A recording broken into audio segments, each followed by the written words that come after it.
Boa noite a todos. Eu sou a professora Raquel Kuhn, coordenadora substituta do Programa de Pós-Graduação em Engenharia Química da Universidade Federal de Santa Maria e vice-presidente da Comissão Científica do 23º COBEC. Dando sequência aos nossos webinários, teremos na noite de hoje a participação do Daniel Atala, que também será um dos nossos palestrantes no COBEC, que será realizado de 24 a 28 de outubro, na cidade de Gramado. O tema do webinário de hoje será Planejamento Estratégico de Carreira, trilhando o caminho para a indústria. Um tema bastante relevante nos dias atuais, que tenho certeza que trará algumas discussões e debates importantes relacionados aos nossos alunos de graduação e pós-graduação em relação ao mercado de trabalho. O Daniel tem mais de 15 anos de experiência em posições operacionais e de gestão de pesquisa, desenvolvimento, inovação e projetos em empresa, estando bastante engajado em causas que promovem a inclusão de mestres e doutores em empresas e também relacionadas ao cientista e empreendedor. Então, em nome da comissão organizadora do 23º COBEC e 18º EMBEC, gostaria de agradecer, Daniel, a sua disponibilidade por gentilmente aceitar nosso convite para esse evento. E aos ouvintes que quiserem participar deste debate, enviando perguntas, temos uma caixinha, uma bolinha azul com uma caixinha no canto direito da página. Ao final, então, a gente terá alguns minutos para que essas questões sejam respondidas pelo Daniel. Então, Daniel, agradeço mais uma vez e passo a palavra a você. Boa noite, pessoal. Boa noite, Raquel. Boa noite, Raquel. É um grande prazer, uma grande alegria estar aqui com vocês hoje. Agradeço, a oportunidade, a chance de falar um pouquinho aí sobre planejamento estratégico de carreira, Então, em nome, através de você, Raquel, agradeço toda a comissão organizadora. É uma alegria tremenda, Eu sou muito fã do COBEC, é uma alegria tremenda estar participando, desse seminário web. E em outubro também nós estaremos juntos, no Sul, então é muita satisfação para mim estar participando aqui com vocês hoje, tá? Então, meu objetivo hoje é falar sobre planejamento estratégico de carreira. Vamos lá, vou falar um pouquinho da minha história, Então, eu sou engenheiro de alimentos, eu fiz faculdade na FURG, de 93 até 97. Durante esse período, eu gosto de destacar aqui a questão que eu fui bolsista do programa PET, Então, eu tive 4 anos do programa PET e isso foi bastante importante para mim. Abriu muitas portas, abriu uma visão diferente, de posicionamento de aluno, tá? Quando eu me olho na questão aluno, eu tinha como planejamento de carreira, como meta de carreira, seguir carreira profissional. Meu sonho era ser professor universitário, meu sonho era ser pesquisador, meu sonho era seguir esse caminho, de pesquisa, inovação dentro do ambiente acadêmico, eu vim para Campinas fazer mestrado, doutorado e pós-doc, Então eu vim para Campinas, em 2000 e fiquei nesse meio de campo fazendo mestrado, doutorado até 2006. A minha tese de doutorado, ela foi uma tese sobre fermentação extrativa, é um processo aplicado para o setor produtivo. Gerou uma patente, dessa patente saiu uma divulgação, nesse mecanismo da Unicamp, divulgação de inovação e tudo mais, onde eu tive a chance de ter eu brinco, meus 5 minutos de fama, Então, eu tive aqui a oportunidade o trabalho ser divulgado em várias mídias, e isso, de certa forma, deu uma certa visibilidade, tanto para o meu trabalho quanto para mim, Então, em 2006, eu acabei recebendo um convite para ir para o CTC, que é Centro de Tecnologia Canavieira, que fica em Piracicaba, onde eu atuei como pesquisador, responsável pela parte de produção de etanol. Lá eu fiquei praticamente por 5 anos, então desenvolvi planta piloto.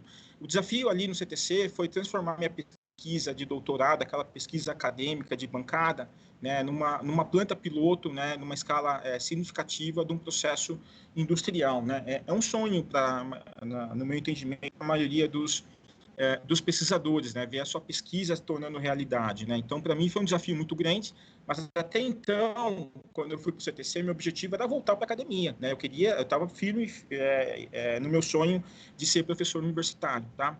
Só que quando eu estava no CTC, eu comecei a ver uma outra realidade que eu tenho visto no meio acadêmico, né? Então, eu comecei a ser apresentado a gestão de equipe, a gestão de projetos, né? Você ter um contato muito próximo com o setor produtivo, conhecer que de fato causa dor de barriga, né, ou dor de cabeça para quem está produzindo, para quem está na linha de frente, né, da produção. E, de certa forma, eu brinco aí que eu acabei um pouco abduzido, né? Eu acabei gostando, né, dessa questão de fazer essa interface, né, da academia com o setor produtivo, né? Então, eu comecei a tomar esse gosto, né, de ver o que existe além do mundo. Então, eu fiquei no CTC por praticamente 5 anos, depois eu fui para a BP, eu recebi um convite muito interessante. Eu fui para a BP estava com 3 usinas no Brasil. Quando eu entrei na BP, nós tínhamos 25 funcionários, depois de um mês, 5 mil funcionários. A BP é a Petrobras do Reino Unido, né, a British Petroleum, né? Então, eu estava na DVE, eu fui o responsável pelas inovações tecnológicas da BP aqui no Brasil, nessa parte industrial, de Alternative Energy. Eu fiquei na BP por um período de 5 anos. Em 2016, houve aí um tema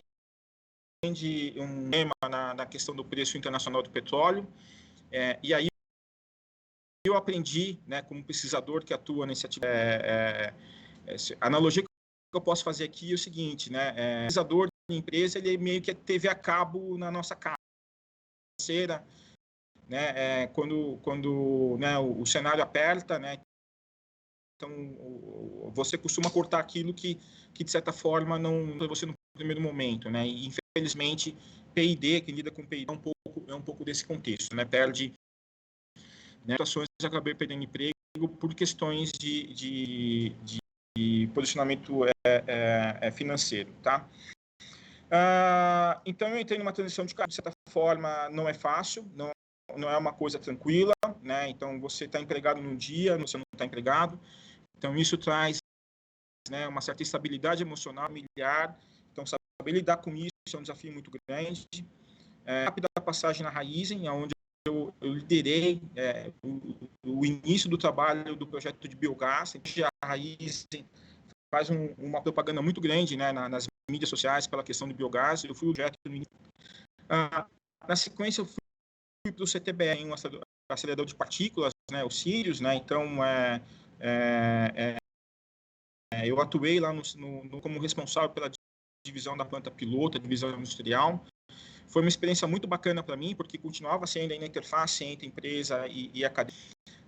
Em 2018, né, crise financeira novamente, meu emprego no CTBE, e aí eu abri uma startup chamada Bioprocess Improvement, uma startup de biotech, nós estamos em Campinas, na Unicamp. Depois eu vou falar um pouquinho sobre ela, né, então ela está em atividade, nós estamos conseguindo, né, ter avanços significativos. E em 2018 também eu consegui um emprego na Suez, a multinacional francesa, e eu sou responsável na Suez, eu sou responsável global por linha de bebidas, por produtos desse segmento de alimentos e bebidas, tá? Bom, se eu posso me resumir numa única figura, né, então eu me defino hoje como uma pessoa que consegue fazer pesquisa, ou que consegue desenvolver uma ideia do papel até levar ela numa escala industrial, né, fazendo interface com a academia, fazendo interface com o setor produtivo, né? Então, é onde eu atuo, né, e é onde eu consigo, por exemplo, ter uma aproximação, né, eu brinco, né, vocês vão ver no meu slide aqui, eu sou no academiquez, né, que é a linguagem acadêmica. Eu sou fluente também no industriês ou no corporativês, né, que é essa questão do mundo corporativo, tá? Falando um pouco de carreira, não é uma coisa que eu quero que vocês entendam, eu não sou profissional de RH, tudo que eu vou falar aqui está com base na minha vivência profissional. Então, né, se tiver algum profissional de RH, né, nos assistindo aqui, eu peço desculpa. é tudo baseado nas observações que eu tenho nesses 15 anos, né, que eu saí da academia, né, e estou atuando nessa interface ou atuando no lado de lá, né, no setor produtivo, tá? Então, carreira, né, precisa ser planejada, tá? O que a gente precisa entender também hoje é que a relação de trabalho, né, a relação trabalhista, ela mudou, né, provavelmente os pais de vocês trabalharam, né, por muito tempo no mesmo lugar, e isso não acontece mais hoje, tá? Então, quer dizer, o turnover, né, o tempo de permanência de uma pessoa no setor produtivo, ela vem reduzindo ano após ano, né? E a média, né, pelo que eu andei pesquisando, nos últimos, né, dessa última geração que está entrando aqui, o turnover nas empresas está na ordem de 3 anos, né? Então, as pessoas estão mudando de emprego, né, a cada 3 anos, tá? Então, esse é um ponto que vocês têm que colocar no radar, tá? Então, nós estamos falando de emprego e trabalho, né? Então, emprego é aquilo que eu chamo de carteira assinada, né? Então, você procura um trabalho com carteira assinada, e trabalho, né, é aquilo que te paga, né? E aquilo que te paga pode ser um emprego, pode ser alguma coisa de carteira de, né, uma carteira de trabalho, e pode ser também uma consultoria, pode ser um part-time job, pode ser, né, um empreendedorismo, né? Então, quer dizer, tem várias maneiras de você conseguir ter uma precificação daquilo que você realiza, né, com base no seu conhecimento, tá? Aqui é uma provocação, né? Então me causa uma certa indignação que, por exemplo, no Brasil como um todo, né, o país tão interessante de oportunidades como é o Brasil, o sonho, né, a definição de sucesso profissional está associado, né, para muitas pessoas, a questão de ter um emprego fixo, tá? Então, o meu desafio aqui está justamente nisso, né? Emprego fixo, né? Então tá ali um borboletário, né? Uma borboleta lá querendo tanto ter, né, um emprego fixo, né? Então, quer dizer, ter essa questão da estabilidade, né? Mas a questão do emprego fixo, né? A analogia que eu trago aqui é que, sendo emprego fixo, ou seja, né, emprego na iniciativa privada, o importante é que você não fique estável, né, não fique fixo, né? Não se acomode, né? Que você procure ter, de certa forma, provocar, né, perturbações no teu ambiente corporativo, né? Então, quer dizer, promover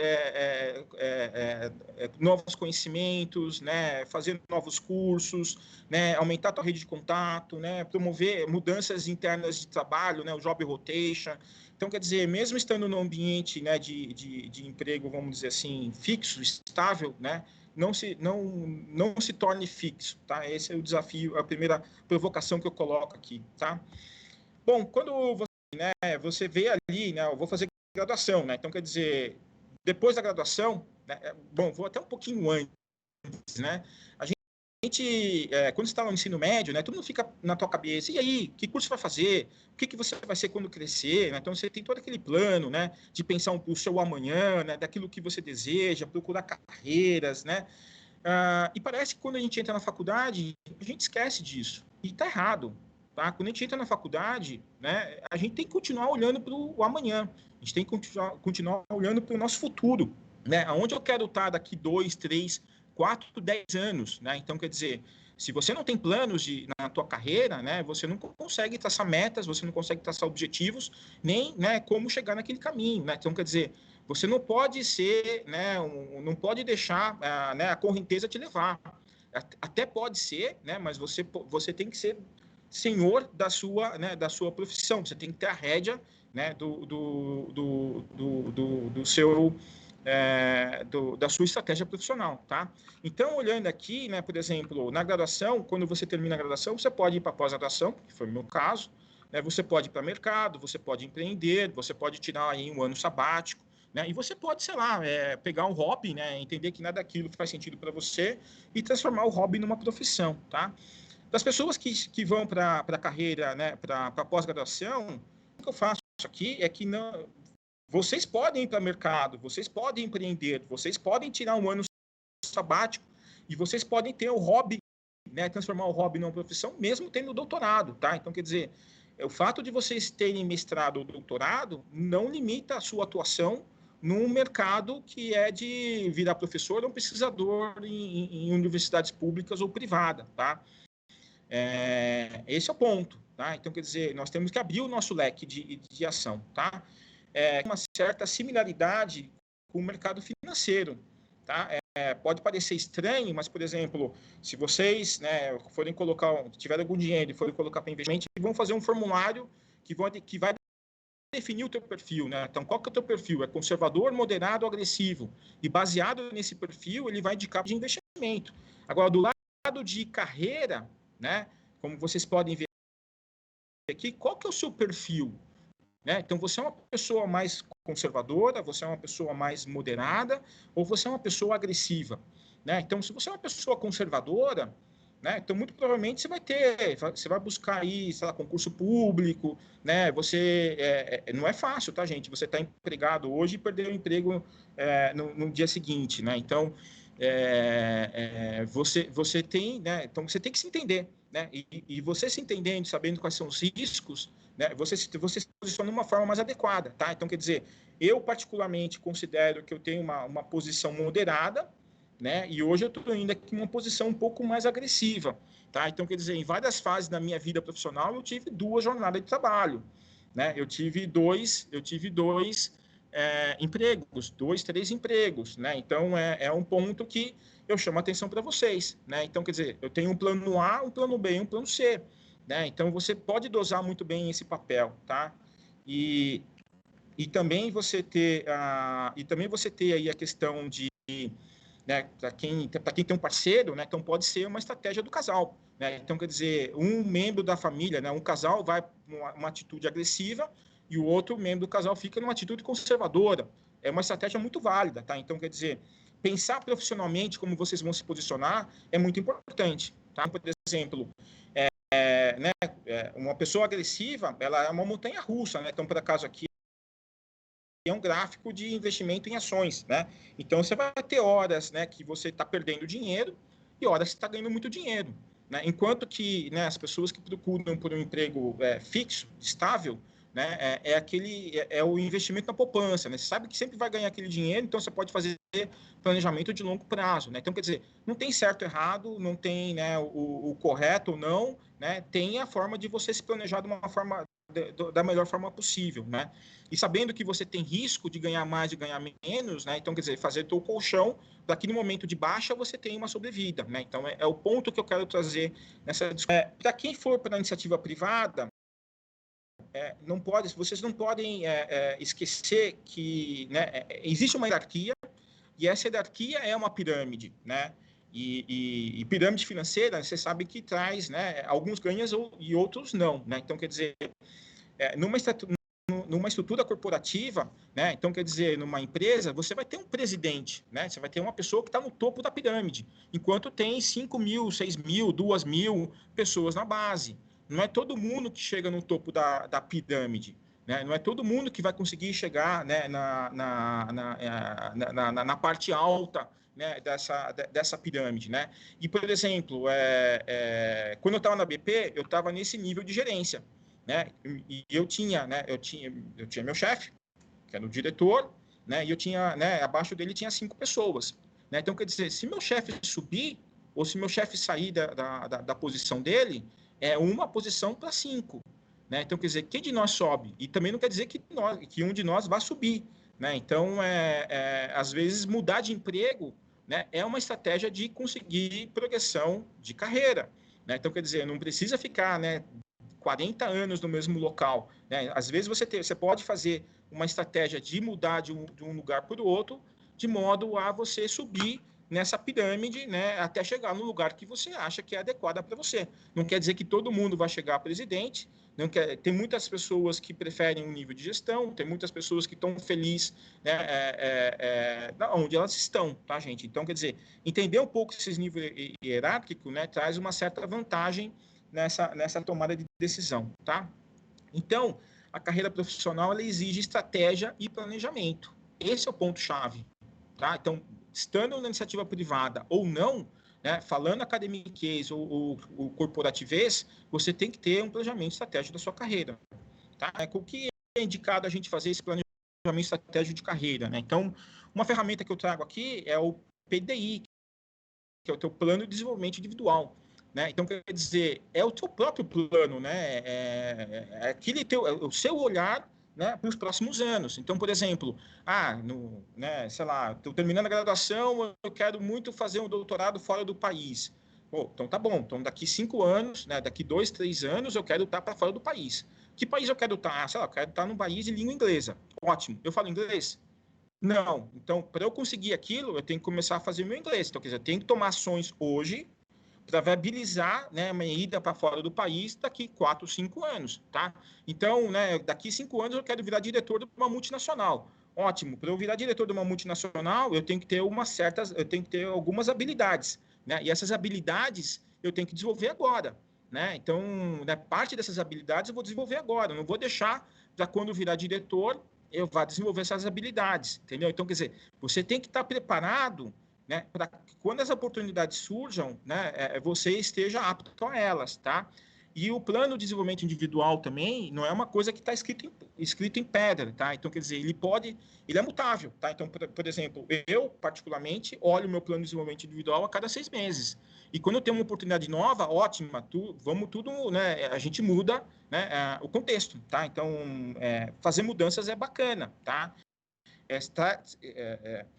Como eu vou dizer, né? Você sai um pouco da sua zona de conforto, né? Mas, por outro lado, te favorece a você ter outras oportunidades, uma nova visão de vida, né? Então, a minha provocação aqui é que vocês trabalhem, vocês pensem um pouco aqui na questão do seu plano de desenvolvimento individual, tá? Isso aqui é uma ferramenta, todo lugar que eu trabalhei, eu fiz um teste chamado esse MBTI, tá? Então, quer dizer, é um teste ele é baseado em perguntas e respostas, não tem certo ou errado, tá? Mas ele vai mostrar para você se você é uma pessoa mais introvertida ou se você é mais extrovertido, né? Se você é mais intuitivo ou se você é mais observador, tá? Então, no final das contas, aqui tem um QR Code, né? Então, para quem tiver interesse aí, né? É um teste público, né? Tá na internet. Depois ele vai falar, com base no teu perfil, ele vai te dar uma característica, tá? É impressionante a forma como ele é assertivo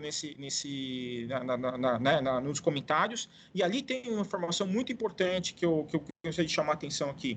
São os pontos fortes, né? E as tuas fortalezas, as tuas fraquezas. Nós temos tendência de olhar sempre para as nossas fortalezas e a gente esquece das fraquezas. As oportunidades estão nas fraquezas, não estão na fortaleza, né? Eu sou bom, aquilo que eu mando bem, né? Eu tenho que manter bem, eu tenho que manter bom, né? E aquilo que eu sou, né, que eu tenho, né, que eu tenho uma certa deficiência, é ali que eu tenho que trabalhar, é ali que eu tenho que me desenvolver, tá? Então, toda vez eu vou falar um pouquinho também mais para frente, que eu falo de feedback, né? Né? Então, quando eu peço um feedback para alguém, eu estou muito mais interessado naquilo que ele vai falar do que não funciona, daquilo que não dá certo, do que daquilo que dá certo em mim. Porque a oportunidade está onde eu sou fraco. A oportunidade está onde ninguém atua. Né? Então, ali que é o ponto. Né? Então, profissionalmente falando, essa zona da onde eu trabalho, da interface academia e empresa, é uma zona de fraqueza profissional. Poucas pessoas atuam para quem está nesse meio. Né? E é onde eu gosto de estar. Tá? Então, conforme eu falei para vocês, né, vocês teriam aí, no final, fazendo o teste, 16 possibilidades, e cada uma dessas possibilidades é uma característica profissional, uma característica que isso vocês usem a seu favor, né? Então, é muito esse autoconhecimento, tá? Bom, entrando um pouco mais aqui nas boas práticas de carreira profissional, por exemplo, né, você conseguiu um emprego, né, ou você entrou o primeiro emprego, você mudou de emprego, ou você está no emprego já, né, 5, 10 anos, o que é importante aqui, né, as minhas dicas, vamos dizer assim, né, observe sempre, né, observe, né, se relacione, né, então eu estava até comentando um pouquinho antes de entrar aqui na live, eu sou uma pessoa super reservada, né, então eu não tenho Facebook, eu tenho meu Instagram eu gosto de fotografias, né, de astrofotografia, então eu coloco as fotos lá de astrofotografia, eu não me exponho, né, no eu, pessoa física, né, mas por outro lado, né? No LinkedIn eu sou uma pessoa que tem uma exposição até muito, até grande, né? Então eu faço comentários, né? Eu coloco o meu trabalho, porque é um posicionamento diferente. Né? Então, tem o eu SA e tem o eu pessoa física. Né? Então, vocês têm que saber identificar e separar um pouco dessas vertentes. Tá? Então, né, observar, relacionar, a questão de prazos, horários e prazos, né? Tem iniciativa. Então, bom, gente, eu tenho doutorado. Tá? Então, quer dizer, não é que eu sei tudo. Né? Então, um dia que eu não aprendo nada, é um dia que para mim não foi inútil. Tá? Então, é um aprendizado constante. Né? Não importa se tem doutorado, se tem graduação, se não tem estudo, né? A pessoa tem que estar se capacitando dia a dia, né? Ela não pode estar estagnada, tá? Eu falo, eu não sei se vocês conhecem esse termo, né? Mas a rádio peão, né? A questão da fofoca. Então, fuja desse ambiente, né? De rádio peão. Isso não ajuda em nada. Muito pelo contrário, só atrapalha, tá? Quando eu falo aqui para observar, né? O ponto está aqui, ó, identificar exemplos, né? Exemplos positivos e exemplos negativos, né? Então, por exemplo, vai ter aquele gestor que ele relaciona muito bem com os funcionários, que ele se relaciona muito bem, né, com a sua liderança, que ele entrega com qualidade, né? Então, quer dizer, como aquela pessoa age para lidar numa situação de conflito? Como aquela pessoa age, né, para dar um feedback? Como aquela pessoa consegue, né, ter um engajamento dos colegas e dos pares de uma forma efetiva, né? Então, quer dizer, se aproxime dela, pede conselho, né? Aprenda com ela, né? Então, esse é o conselho que eu dou aqui. Né? E a mesma coisa, tá, gente? Da questão dos negativos, né? Então, o negativo é como não fazer, né? Então, quer dizer, a gente aprende, né, da questão do copo meio cheio, copo meio vazio, né? O que eu aprendo com o meu tombo? Né? O que eu aprendo, né, observando uma pessoa que eu acho que é negativa, né? Que tem um comportamento negativo dentro daquele ambiente de trabalho, tá? Mentoria e feedback, isso é muito importante, tá? Então, quer dizer, você ensinar e você receber feedback são passos bem importantes para a questão de crescimento pessoal. Excelência um mantra para mim, então é um ponto que eu chamo a atenção aqui para vocês. Network, tá, pessoal? Network, eu perdi emprego 2 vezes e eu consegui realocação por causa do meu network. Não foi por causa de um RH, não foi por causa de uma posição, né, de um QI, foi por causa do meu network, tá? Conheça e siga a cultura da empresa, né, os valores da empresa, tá? Então, esses são os pontos que eu trago aqui para quem está... como trilhar o caminho entre academia e iniciativa privada, tá? Então, para quem está... vocês que estão fazendo mestrado, doutorado, que querem ir para iniciativa privada, aqui vai algumas provocações, tá? Então, isso aqui é um fluxo genérico no processo seletivo, tá bom? Então, o que eu quero que vocês entendam aqui? Um processo seletivo não é assim, manda seu currículo, olha, eu gostei, você está contratado, tá? Então, ele passa por um recrutamento, né? Vai ter lá uma pessoa, né, do RH, né, um estagiário do RH que vai olhar teu currículo, depois ele vai mandar para a chefe dele, falando, eu gostei desses currículos, né? A gerente do RH fala assim, esse currículo vai ser legal, esse currículo vai ser legal, ele vai encaminhar esse currículo para, né, várias pessoas técnicas dentro da empresa, cada um vai dar um pitaco, né? Vai dar uma avaliada naquilo que você tem no seu currículo, e o ponto todo é o seguinte, a parte técnica, né, daquilo que você foi, o teu hard skill, vamos dizer assim, né, da tua caixinha de ferramentas, aquilo vai ser avaliado lá no meio, fim do processo. Então, quer dizer, se você não se vendeu bem no início do processo, como que eu me vendo bem no início do processo? Pelos meus soft skills, pelas minhas habilidades ocultas, muito provavelmente você não vai conseguir chegar na fase onde você vai ter que demonstrar o teu hard skill, as ferramentas que você tem na sua caixinha de ferramentas, tá? Então, o que eu falo, né? Quais são minhas ferramentas da minha caixinha de ferramenta, né? Então, análise estatística, né? Eu sei trabalhar com bioprocessos, né? Eu sei fazer gestão de projetos, né? Então, sei lá, eu sei mexer no equipamento XYZ, entendeu? É isso que eu falo, né? Então, quer dizer, você ter uma caixa de ferramentas, né, com vários equipamentos ali dentro, você consegue fazer qualquer atividade, tá? Então, por exemplo, hoje na Suez, eu desenvolvo produto. Eu nunca desenvolvi produto na minha vida, né? É a primeira vez que eu fui desenvolver produto, né? E eu me senti confortável, né? E tá desenvolvendo produtos porque a minha caixa de ferramenta tem, né? Eu tenho ferramenta adequada para isso, tá? E outra coisa também, né? Você, né? Como eu vou dizer, Se eu pego hoje o meu currículo, praticamente tem pouquíssimas coisas relacionadas com o meu ambiente, com as minhas formações acadêmicas, tá? O que eu vejo muito, né, que mestrando e doutorado faz de erro, e é um erro fatal, né, é você se vender na iniciativa privada com seu currículo Lattes, né? Então, isso é um suicídio, tá bom? Dificilmente vocês vão encontrar, por exemplo, uma posição, numa vaga, né, escrito lá, eu quero um doutor que tenha desenvolvido um processo fermentativo extrativo de alta concentração de celular. Vocês não vão encontrar numa vaga de emprego o título da sua dissertação, né, de mestrado e doutorado, tá? Vocês têm que se adaptar, né? Então, quer dizer, na iniciativa privada, algumas posições são mandatórias ter mestrado e doutorado, e outras posições de P&D o que eu chamo nice to have, né? Então, quer dizer, é legal ter, é um diferencial, não é mandatório, tá? Porque até a pessoa não sabe se vai aparecer alguém com mestrado e doutorado para aquela posição, né? E para a iniciativa privada, né, além dos hard skills, né, então quer dizer, aquilo que você tem de conhecimento, eles estão olhando também o teu soft skills. E no meio acadêmico, né, nesse meio de pós-graduação, nós somos treinados, né, justamente para ter o hard skills, né? Então quer dizer, o que é aquilo, né?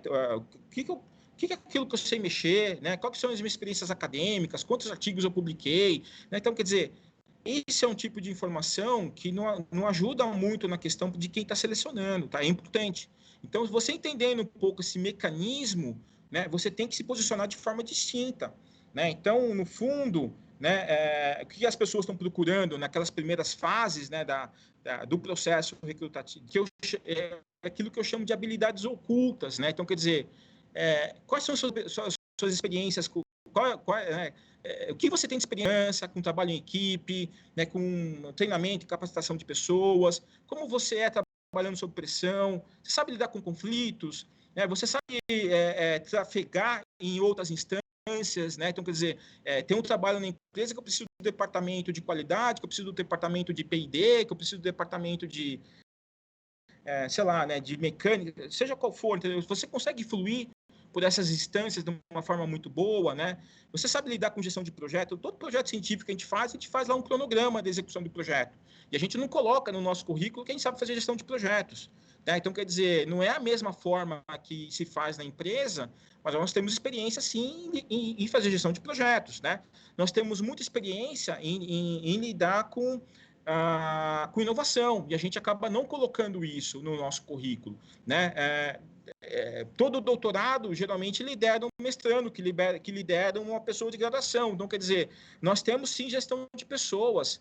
O ponto todo né, que a nossa atuação de mestrado e doutorado, o brasileiro encara isso como sendo um período de estudo, né? E está errado, né? Você foi contratado para fazer um trabalho por tempo determinado, né? Então, quer dizer, você não é mais um estudante, né? Lógico, você está se capacitando, né? Mas você é um pesquisador, você é um profissional que está desenvolvendo P&D, você tem um contrato de trabalho, né? O termo de outorga com a FAPESP, CNPq, seja lá qual for, né? Por um tempo determinado que você vai receber um dinheiro para executar uma tarefa durante aquele tempo, né? Então, quer dizer, nós temos que mudar o nosso mindset profissional, não é mais estudante, vocês são pesquisadores, então vendo esse período seu, né, vocês têm que vender esse período de pós-graduação como um período não como estudante, né, mas como um período que vocês atuaram como pesquisador dentro de universidade, tá?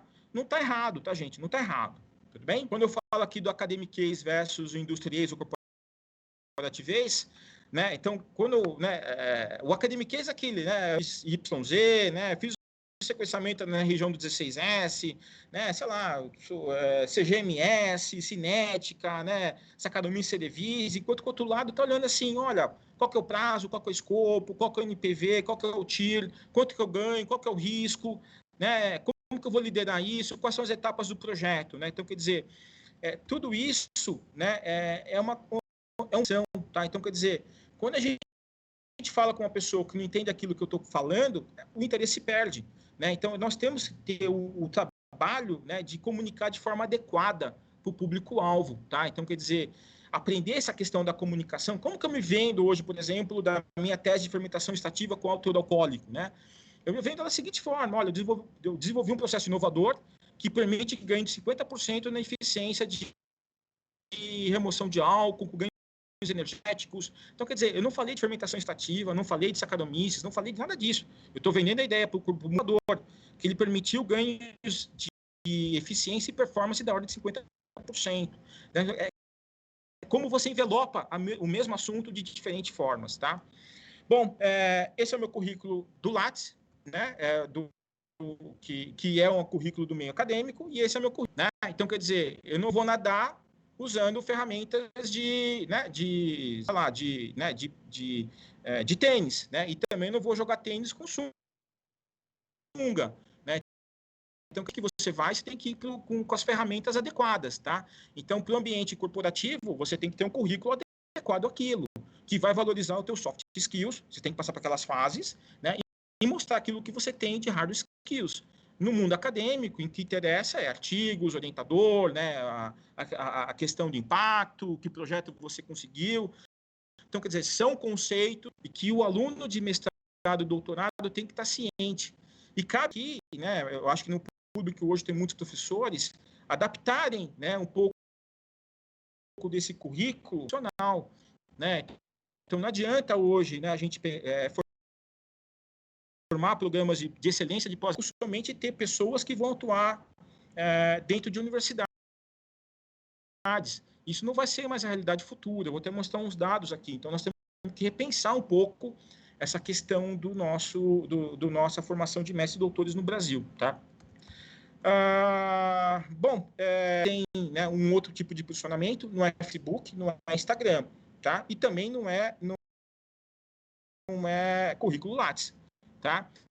Então, você tem estratégias diferentes de posicionamento dentro desse Eraja, né? Forneça insight, né? Faça conexões, procure pessoas alvos e empresas alvo, né? Tem muita o LinkedIn para mim é um termômetro, né? Tem muitas empresas hoje atuando no LinkedIn que tem muitas vagas no LinkedIn hoje para atuar com P&D, tá? Não estou pedindo gente com doutorado, mestrado, doutorado, mas tem muita posição de P&D. Bom, isso aqui é um pouco da minha... Então, quando eu estava no início de carreira, eu queria seguir, né, a carreira acadêmica. Em 2011, meu PDI acabou sendo mudado, né? Eu mudei, acabei indo para a iniciativa privada, mas eu falei assim, vou me aposentar aí na academia, tá? Em 2016, teve, na minha transição na Unicamp, eu acabei tendo a possibilidade de entrar numa posição, né? Eu tive a chance de entrar numa posição, mas ela não fez mais sentido para mim naquele momento, né? Então, eu estava, assim, mudança de mindset, entendeu? Então, para mim, fazia mais sentido atuar nessa interface entre academia e empresa, de inovação, de startups, né? Então, aqui surgiu a questão da Bioprocess, né? E eu estou tocando meu plano A, meu plano B, meu plano C, né? Então, quer dizer, em algum momento, o plano A, o plano B vira plano A, e assim vai, tá? Pessoas com mestrado e doutorado, né? O que tem de importante, né? Ele sabe fazer essa transição, né, daquilo, né, desse mundo, né? Então, ele tem boa parte do mindset ali, tá? Então, o que acontece aqui? Na academia se faz do P&D, se faz muito mais o P do que o D, né? Então, você faz muito mais a pesquisa do que o desenvolvimento. Na indústria, se faz muito mais o desenvolvimento do que a pesquisa, tá? E esse meio de campo aqui, né, ele é muito importante, cabe muito e tem muita margem aqui de startups atuarem, né? Então, quer dizer, quem tem conhecimento pode transformar esse conhecimento em inovação, transformar pesquisa em desenvolvimento, né? Transformar pesquisa em inovação, tá? Então, aqui cabe muita margem, né, de oportunidades futuras de trabalho para quem tem mestrado, para quem tem doutorado, né? E é o famoso cientista empreendedor, da qual vai ser tema aí né, da minha fala no COPEC, tá? E é nesse sentido que esse é um primeiro logo da Bioprocess, tá? Então, a Bioprocess é uma startup de bioeconomia, está sediada em Campinas, incubada na Unicamp. Meu desafio aqui é transformar ideias do papel, então baixo TRL, baixa prontidão tecnológica, a projetos industriais. Então, eu lido com projetos iniciais de baixo TRL, uso uma estratégia de financiamento da FAPESP, dentro da modalidade PIP, né? Então, a FAPESP financia projetos em pequenas empresas, então eu uso desses recursos. A startup tem uma visão de atuação global, então hoje eu tenho aqui parcerias com a Argentina, Espanha e Portugal. Trabalho com tecnologias do tipo plataforma, né? Então quer dizer, o que é tecnologia tipo plataforma? Se ela não der certo para um determinado produto, eu pivoto ela para outro, tá? Então quer dizer, a startup não pode, né? Vou pegar aqui um exemplo, eu vou pegar aqui um ativo farmacêutico, esse ativo não tem funcionalidade, então minha startup morre, né? Então a startup não pode ser em função de um único produto, entendeu? Então a startup ela tem que ter uma ação do tipo plataforma, até quer dizer, o mesmo mecanismo que eu usei para desenvolver aquele ativo e ele não deu certo, eu posso aplicar para outro tipo de ativo, tá? Onde estão as oportunidades de inovação, né?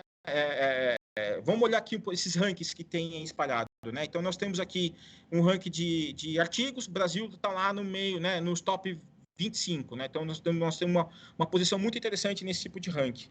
Quando a gente olha, por exemplo, o ranking de empreendedorismo, o Brasil está aqui nos top 5, né? Então quer dizer, o brasileiro é um empreendedor nato, né? Ou a situação econômica leva o brasileiro a ser um empreendedor. Então, você tem muito aí pet food, né, food truck, salão de beleza, né, muito empreendimento de forma individual, né?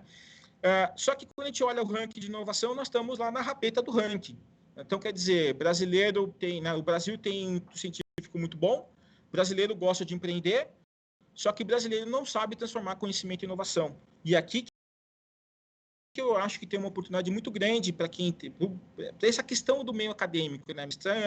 Mestres, doutores, professores, né?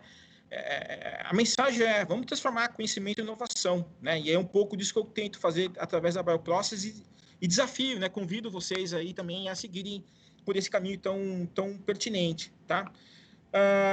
Olhando um pouco, então, aqui a questão de formação de doutores no Brasil, hoje em torno de 25 mil doutores por ano, tá, gente? É muito doutor, né? Ainda, do ponto de vista de população, é pouco, né? Um índice ainda baixo, tá? Mas a gente forma muito doutores no Brasil, tá? Aqui você tem uma ideia, uma outra fonte, né? Então aqui você tem um número de doutores, aqui tem um número de mestres, mais de 40 mil mestres por ano no Brasil, tá? E aqui você vê a questão né, de professores universitários, tá? Então quer dizer 4 mil professores, né? Então quer dizer, se eu estou aí num ritmo de 20 mil doutores por ano, né? E 380, né? Eu não consigo renovar esse quadro de professores.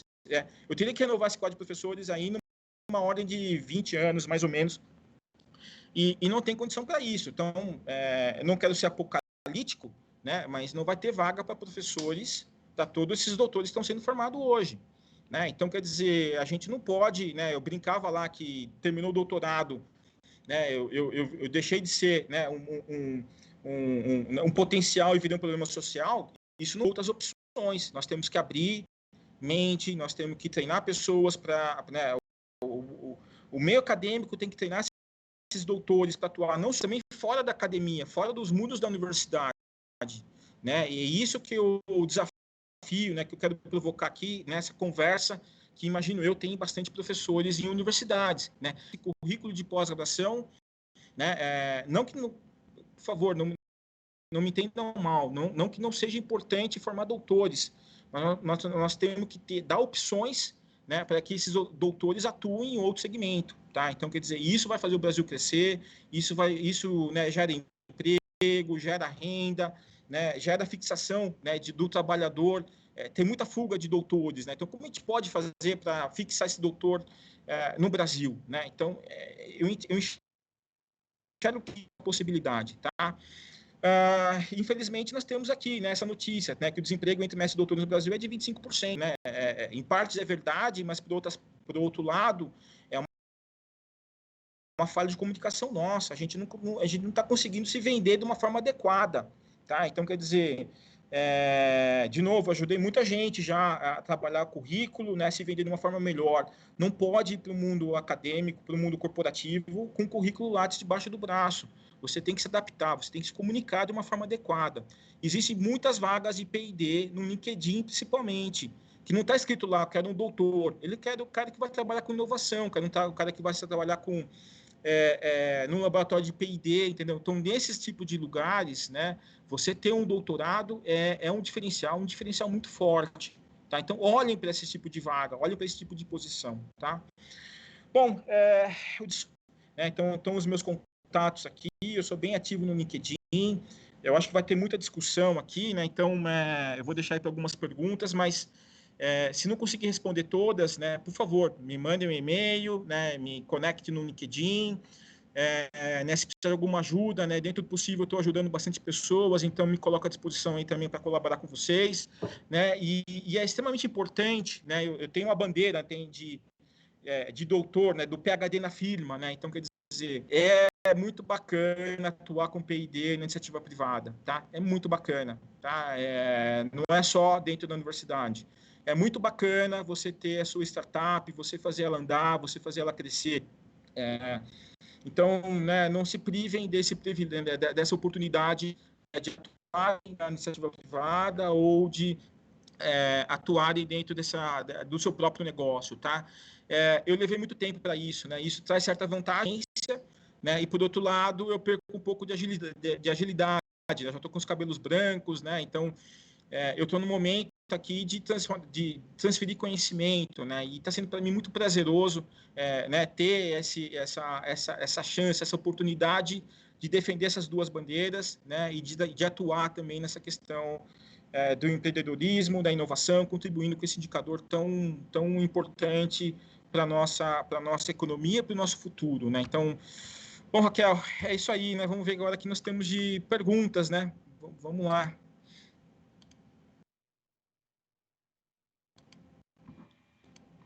Bom, então, Daniel, eu gostaria de agradecer a sua excelente apresentação. Então, eu acho que é um tema que gera bastante colocação e gera bastante debate. Eu acho que é bastante importante a gente debater e conversar sobre isso. Então, inicialmente surgiram alguns comentários da plateia, então eu vou te repassar, desejando uma boa apresentação. Então, o professor Aldo Tonso desejou boa noite, uma excelente apresentação.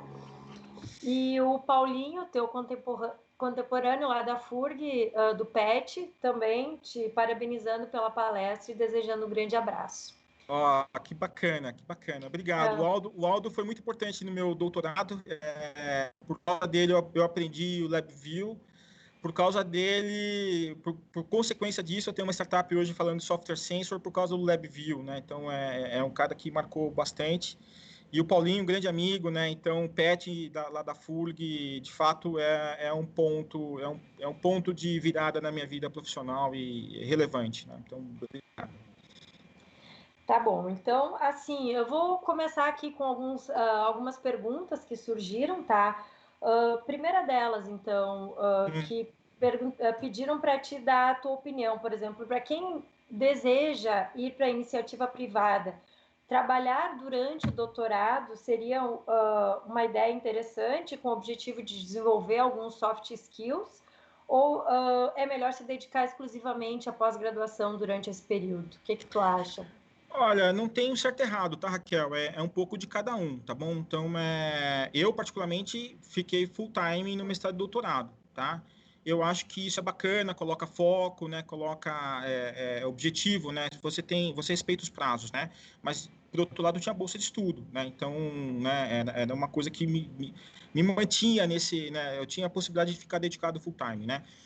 Se eu não tivesse bolsa de estudo, muito provavelmente eu teria que trabalhar. Então, não tem certo e errado, vai muito de cada um, né? Então, conheço muita gente que leva o mestrado e doutorado como aluno especial, né? Faz todos os créditos e faz a pesquisa dentro desse ambiente produtivo. Por exemplo, eu tenho meu time, né? E dentro do meu time eu incentivo os meus funcionários a fazerem mestrado e doutorado, né? Justamente fazendo, porque é importante, porque eu quero que eles atuem como pesquisador, né? E pode ser uma interface muito bacana, academia e empresa, né? A gente fala muito do distanciamento entre empresas e academia, né? Então, isso é uma forma de dar liga, né?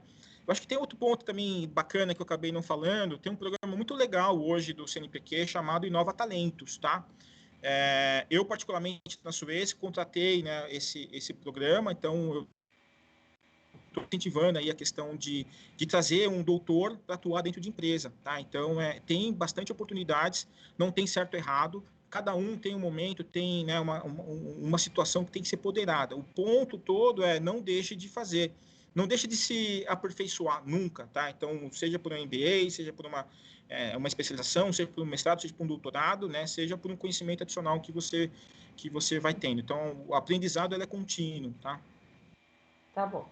Bom, estão surgindo várias perguntas aqui, eu vou tentar responder te passar a maioria delas, tá? Então, a próxima que a Vamos gente lá. recebeu aqui é que, se possível, a pessoa gostaria que você comentasse um pouquinho da relação entre doutores na academia e nas empresas, comparando o Brasil com países tipo, por exemplo, os Estados Unidos. Não sei se tu tem dados em relação a isso, tem essa informação para passar? Cortou um pouco para mim aqui. Tá. A pergunta está... É sobre no Brasil e nos Estados Unidos ou... comparação entre doutores na academia e nas empresas, É, assim, comparação do Brasil com outros países. Daí deu o exemplo dos Estados Unidos.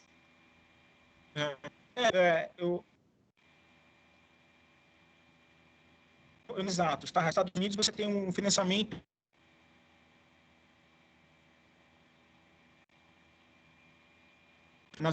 a questão da penetração do doutor dentro de empresa.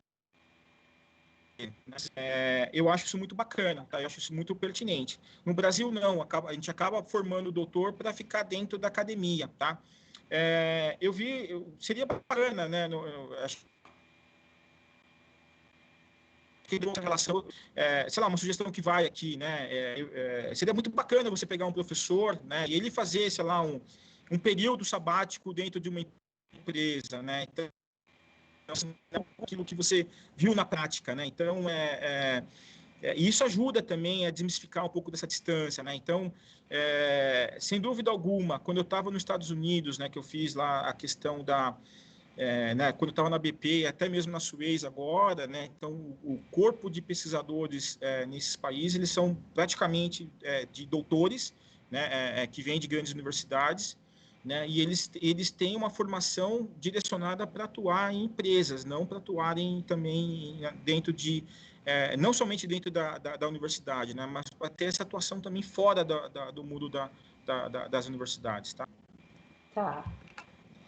Bom, eu acho que alinhando um pouco isso que você comentou agora, qual a mensagem que você deixaria para pesquisadores da universidade conseguirem um maior alinhamento com o setor produtivo? É uma pergunta do Marcos Forte, da Unicamp. Ele te manda um grande abraço. Obrigado, Marquinhos. Bom, eu acho que a questão toda é a gente se conectar, né? Eu acho que esse é o ponto, né? A gente se interage melhor com quem a gente conhece, né?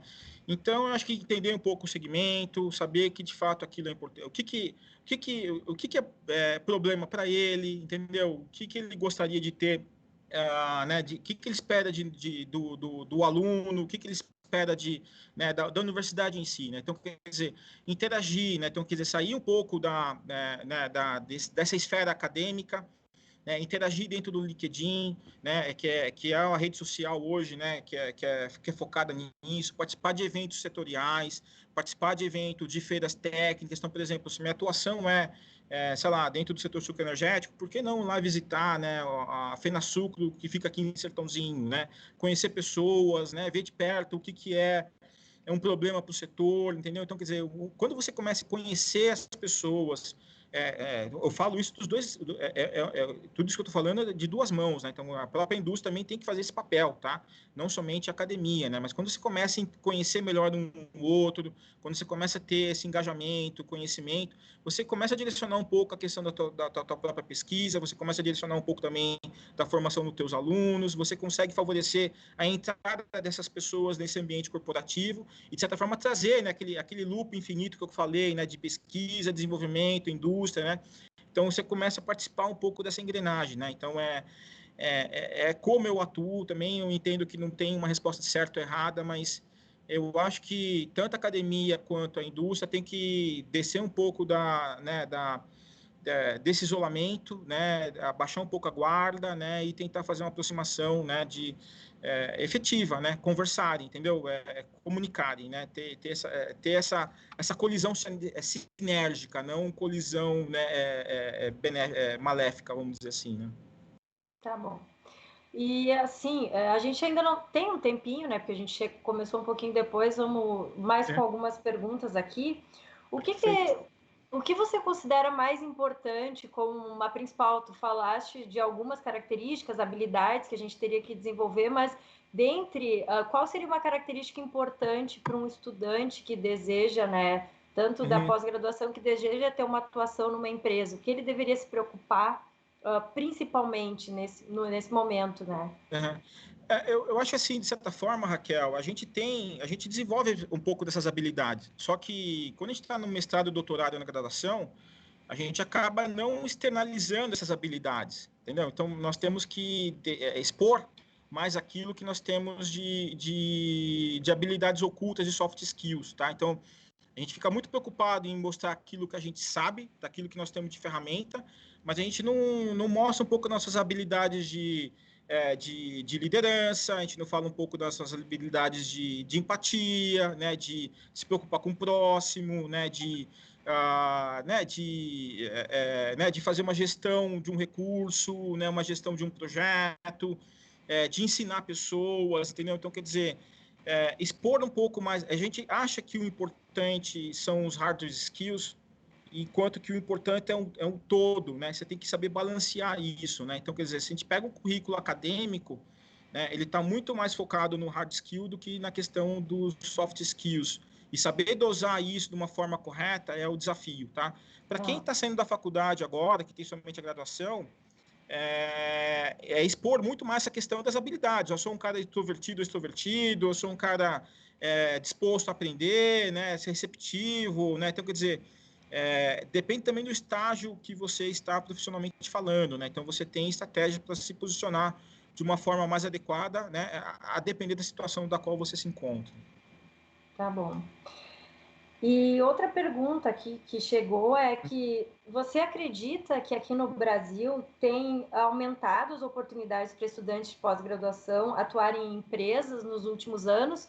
Ou você acha que, de repente, falta, muitas vezes, o estudante se posicionar de maneira adequada para enxergar essas oportunidades no mercado? Tem posição para P&D no Brasil, tá? Tem, e tem bastante, não é pouco, tá? Vou dizer que eu tenho lá meus cadastros no LinkedIn, né, que vai mandando para mim algumas coisas. Ficou um silêncio, uma questão de 3, 4 meses atrás, e tem aparecido bastante vagas interessantes, tá? Gerente de P&D, gerente de inovação, especialista. De novo, são posições que não está escrito, ó, quero um doutor, né? Eu preciso de um mestre. Está falando assim, ó, eu quero uma pessoa que tem essas habilidades para trabalhar com inovação, né? E de fato ter, né, um mestre, doutor, né, é um diferencial. Então é toda uma questão de posicionamento e comunicação, tá? Eu participo de muita discussão no LinkedIn que as pessoas falam, não tem vaga para doutor. Tem sim. Tá? Você tem que saber achar, você tem que saber se posicionar, você tem que saber se vender, né? Então, esse é o ponto. Nós somos forjados, né, para quem tem mestrado e doutorado principalmente, a se vender para um concurso público, né? Para se vender para uma posição, né, de um concurso para ser professor. E para vaga, empresa é totalmente diferente. Tá? Então, quer dizer, a gente faz memorial com 200 páginas para a faculdade, né? Para pegar. E no currículo para a empresa é 2 no máximo. Né? Então, você tem que sintetizar, você tem que colocar aquilo que de fato importa. Né? Então, quer dizer, são um posicionamento totalmente diferente. Tá? Então, uma vez entendido isso, uma vez entendido que o fluxo de seleção ele passa por um primeiro momento pelas avaliações de soft skills, né? Você tem que se vender para aquela primeira parte vamos dizer, uma seleção, né? Primeira parte, soft skills, segunda parte, hard skills. Quem tem mestrado e doutorado se vende somente pelo hard skills, né? Pelas caixinhas pelas ferramentas que tem na tua caixinha. E você perde e você não consegue passar pelas primeiras fases. Então tem que entender um pouco isso e se vender você tem que saber balancear o teu currículo para se vender para isso aí, tá? Tá bom. Bom, assim, mais comentários aqui te parabenizando, então, pela excelente palestra. A Natália também dizendo que foram excelentes reflexões. Então, a gente ainda tem bastante coisa para debater sobre isso, eu acho que é bem interessante. E assim, o que a gente vê também atualmente é que muitas vezes a atuação da indústria aqui no Brasil, né, que ela tem algumas empresas veem a universidade como uma possibilidade, né, de desenvolver suas pesquisas. Então tem financiado, né, com recursos, muitas vezes a própria pesquisa ou até mesmo financiando bolsas, né, de estudos para os alunos desenvolverem, né, mas eu vejo também essa questão do aluno ver a possibilidade de seguir, né, na empresa, né, muitas vezes ele presta um serviço e depois não consegue se colocar, ou no caso vender, né, o seu currículo para acabar atuando no mercado. No fundo, é uma bola de neve, é uma engrenagem, né? Então, quanto mais doutores estiverem dentro da empresa, mais as empresas vão se aproximar da universidade, porque esse doutor sabe falar o academiquez, vamos dizer assim, né? Ele vai entender as oportunidades, ele vai entender, né? Ele vai tentar puxar mais doutores para estar no ambiente produtivo como ele, né? Ele vai incentivar que as empresas participem de editais, vai incentivar que as empresas financiem editais, vai incentivar que a empresa, por exemplo, participe de programas como Inova Talento, Raia Empresas, né? Então, quer dizer, quanto mais pessoas tiverem, e o ponto-chave aí é identificar esses elos de ligações, né? Esses pontos de conexões, né? Então, quer dizer, quem são os doutores que estão em empresa, né? Então, vamos chamar eles para vir aqui, né? Vamos para dar palestra para os alunos, né? De tentar, olha, esse aqui é meu portfólio de inovação, o que você acha dele, né?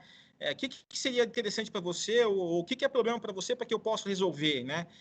Quando a gente abaixa a guarda, né, tira as barreiras e promove esse tipo de contato, as coisas fluem, né? Eu entendo que nós estamos num momento propício para isso, eu entendo que se tem várias iniciativas nesse sentido, né? E assim, tem boa vontade, né? Então, quer dizer, é uma questão de tempo, é uma questão né, de pequenas adaptações, né, e uma questão de preparo, né? Então, mensagem principal, né? Você que está no mestrado e doutorado, né? Olhem, né? Procure oportunidades fora do ambiente acadêmico, né?